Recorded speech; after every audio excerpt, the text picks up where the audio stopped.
I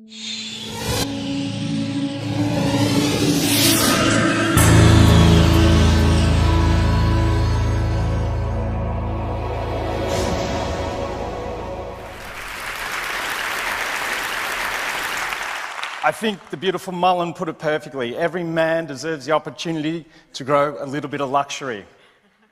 Ladies and gentlemen, more importantly, Mo Bros and Mo Sisters.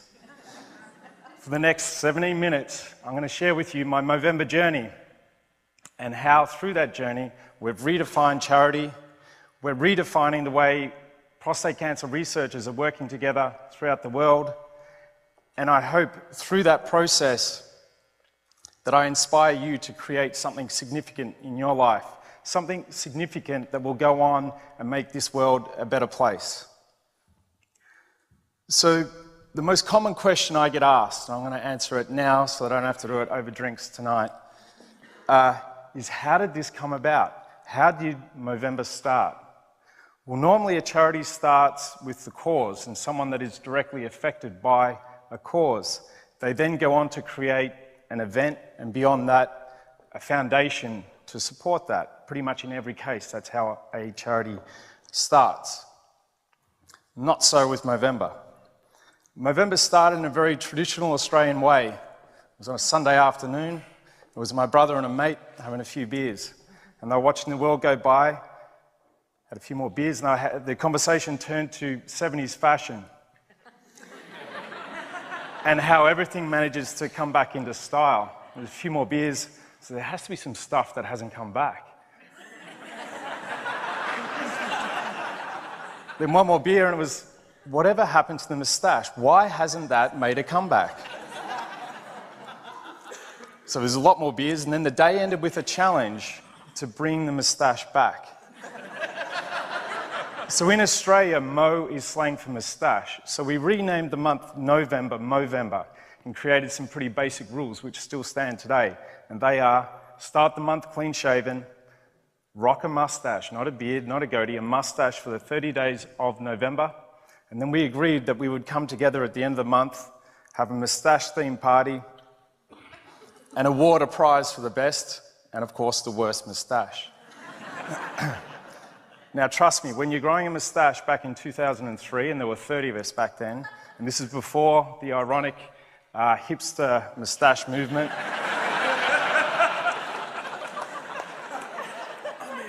It created a lot of controversy.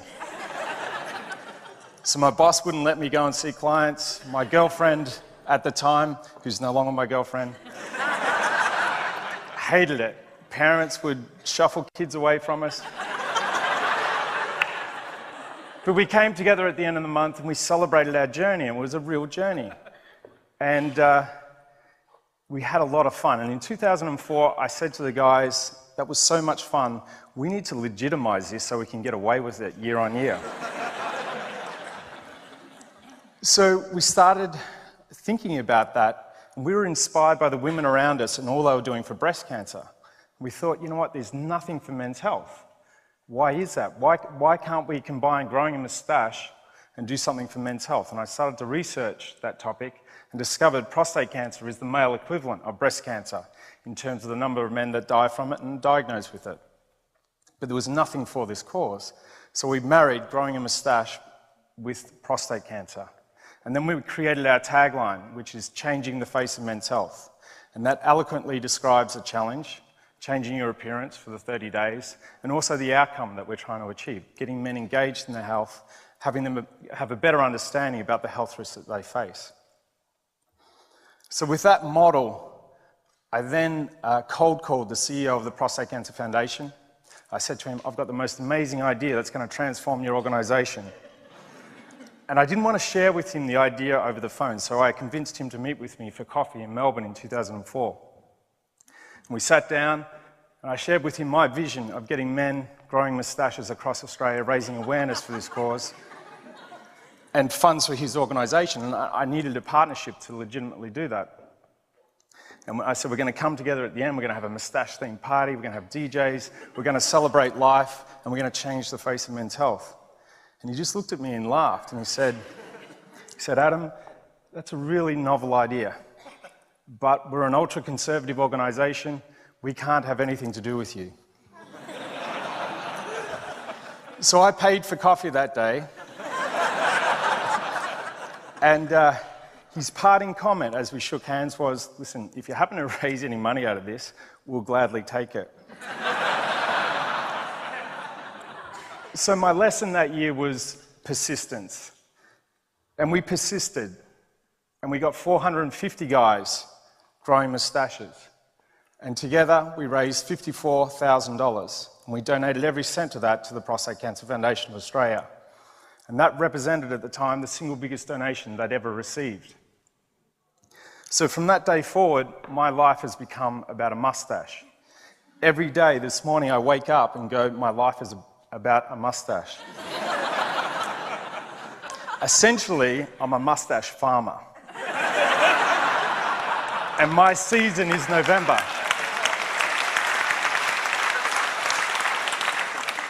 So in 2005, the campaign got more momentum, was more successful in Australia and then New Zealand. And then in 2006, we came to a pivotal point. It was consuming so much of our time after hours on weekends that we thought we either need to close this down or figure a way to fund Movember so that I could quit my job and go and spend more time in the organisation and take it to the next level.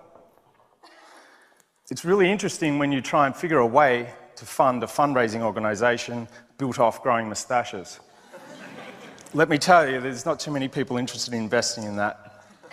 Not even the Prostate Cancer Foundation, who had raised about $1.2 million for at that stage. So again, we persisted, and Foster's Brewing came to the party and gave us our first ever sponsorship. And that was enough for me to quit my job. I did consulting on the side. And leading into Movember 2006, we'd run through all the money from Foster's, we'd run through all the money I had, and essentially we had no money left. And we'd convinced all our suppliers, creative agencies, web development agencies, hosting companies, whatnot, to delay their billing until December. And so we'd racked up at this stage about $600,000 worth of debt. So if Movember 2006 didn't happen, the four founders, well, we would have been broke, we would have been homeless, sitting on the street with moustaches.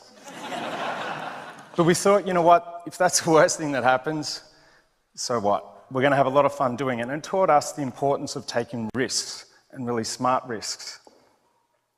Then in early 2007, a really interesting thing happened.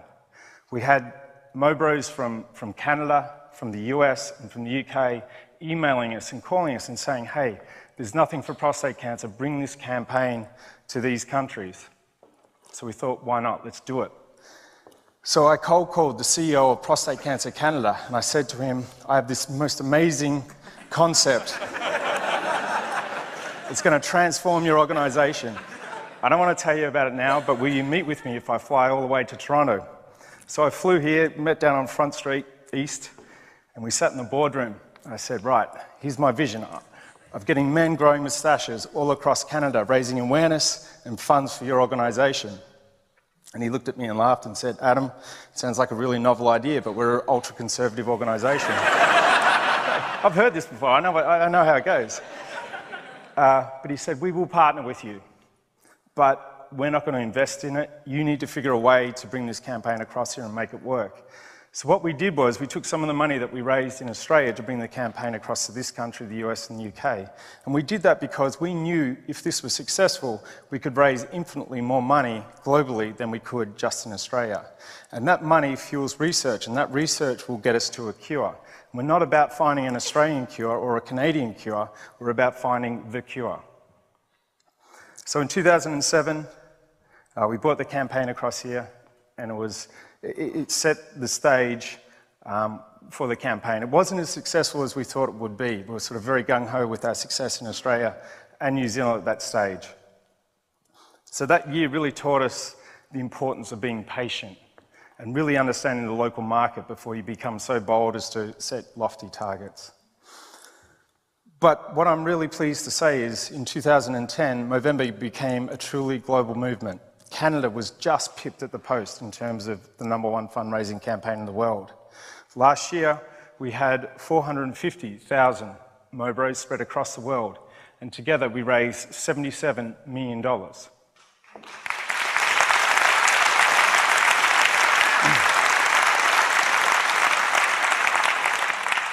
And that makes Movember now the biggest funder of prostate cancer research and support programs in the world. And that is an amazing achievement when you think about us growing moustaches. And for us, we have redefined charity. Our ribbon is a hairy ribbon. Our ambassadors are the Mobros and the Mo Sisters, and I think that's been fundamental to our success. We hand across our brand and our campaign to those people. We let them embrace it and interpret it in their own way. So now I live in Los Angeles because the Prostate Cancer Foundation of the US is based there. And I always get asked by the media down there, because it's so celebrity-driven, who are your celebrity ambassadors? And I say to them, last year we were fortunate enough to have 450,000 celebrity ambassadors. I go, what do you mean? It's like every single person, every single Mobro and Mo Sister that participates in Movember is our celebrity ambassador. And that is so, so important and fundamental to our success. Now, what I want to share with you is one of my most touching Movember moments. And it happened here in Toronto last year at the end of the campaign. I was out with a team. It was the end of Movember. We'd had a great campaign. And to be honest, we'd had our fair share of beer that night. But I said, you know what, I think we've got one more bar left in us. So we piled into a taxi, and this is our taxi driver. And I was sitting in the back seat, and he turned around and said, where are you going? I said, hang on, that is an amazing moustache.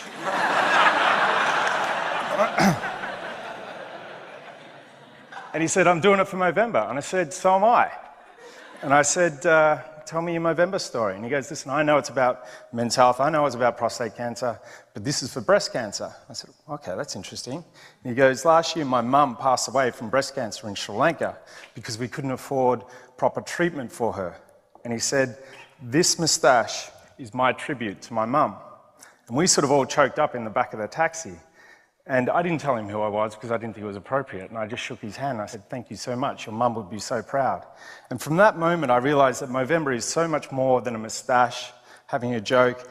It's about each person coming to this platform, embracing it in their own way, and being significant in their own life.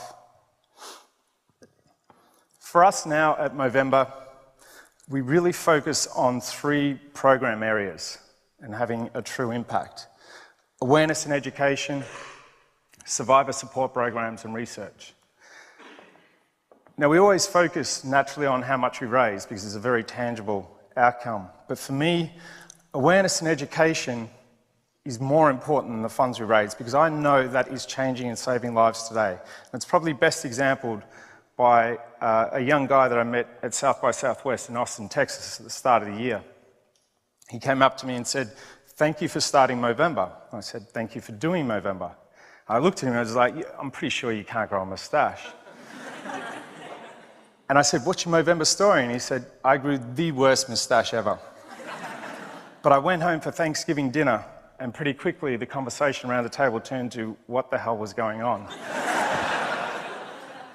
And I talked to them about Movember. And then after that, my dad came up to me, and at the age of 26, for the first time ever, I had a conversation with my dad one-on-one about men's health. I had a conversation with my dad about prostate cancer, and I learned that my grandfather had prostate cancer.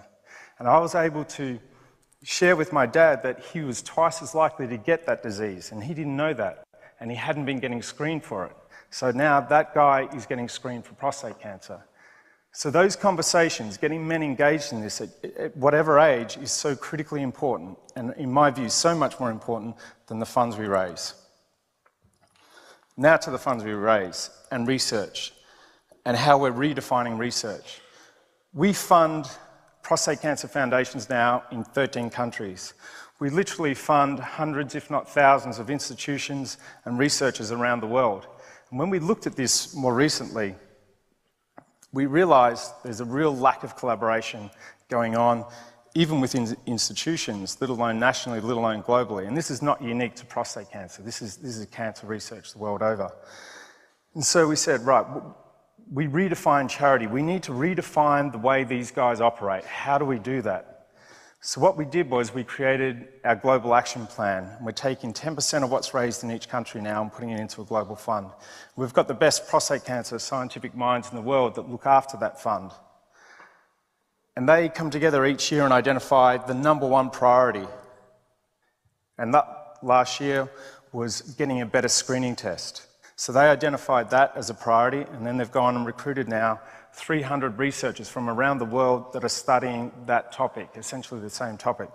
So now we're funding them to the tune of about $5 or $6 million to collaborate and bringing them together. And that's a unique thing in the cancer world. And we know through that collaboration, it will accelerate outcomes. And that's how we're redefining the research world. So, what I know about my Movember journey is that with a really creative idea, with passion, with persistence, and a lot of patience, 4 mates, 4 moustaches can inspire a room full of people. And that room full of people can go on and inspire a city, and that city is Melbourne, my home. And that city can go on and inspire a state, and that state can go on and inspire a nation, and beyond that, you can create a global movement that is changing the face of men's health. My name is Garone, and that's my story. Thank you.